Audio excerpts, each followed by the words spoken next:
ఆంధ్రప్రదేశ్లో double engine సర్కార్ జోరుగా దూసుకుపోతోంది. గత ప్రభుత్వం హయాంలో వైసీపీ పాలనలో నిరాదరణకు గురైన డ్వాక్రా సంఘాలకు జీవం పోసే విధంగా అడుగులు పడుతున్నాయి. ఈ పొదుపు సంఘాల్లోని మహిళలకు జీవనోపాధి కోసం బ్యాంకుల ద్వారా గ్రూప్ రుణాలు ఇస్తున్నారు. అయితే వీటితో పాటు పెద్ద మొత్తంలో వ్యక్తిగత రుణాలు కూడా ఇప్పించాలని ఎన్డీఏ ప్రభుత్వం తలపిస్తోంది. ఒక్కో సభ్యురాలికి 1,00,000 నుంచి 5,00,000 వరకు రుణంగా ఇస్తారు. ఒక్కో డ్వాక్రా సంఘంలో గరిష్టంగా 3 ఇస్తారు. ఆంధ్రప్రదేశ్ మొత్తంలో 1,50,000 మందికి 2,000 కోట్ల రుణం అందించాలని సర్ఫ్ అధికారులు లక్ష్యంగా పెట్టుకున్నారు. ఇందులో 1,35,000 మందికి ₹1,00,000 వరకు, 15,000 మందికి 5,00,000 రూపాయలు ఇస్తారు. లబ్ధిదారులు పెట్టే యూనిట్ అవసరాలకు అనుగుణంగా ఈ రుణం భవిష్యత్తులో 10 లక్షల వరకు పెంచే అవకాశం ఉంది.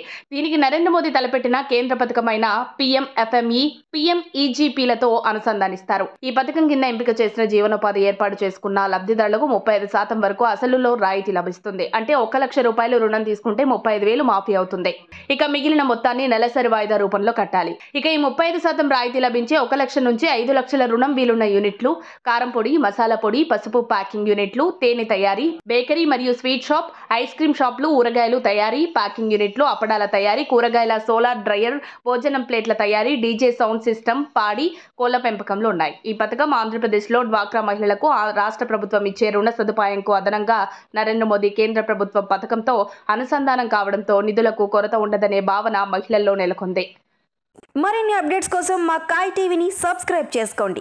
మా వీడియో కనుక మీకు నచ్చినట్లయితే లైక్ చేయండి, షేర్ చేయండి. మీ విలువైన అభిప్రాయాలను కామెంట్ బాక్స్లో తెలియజేయండి.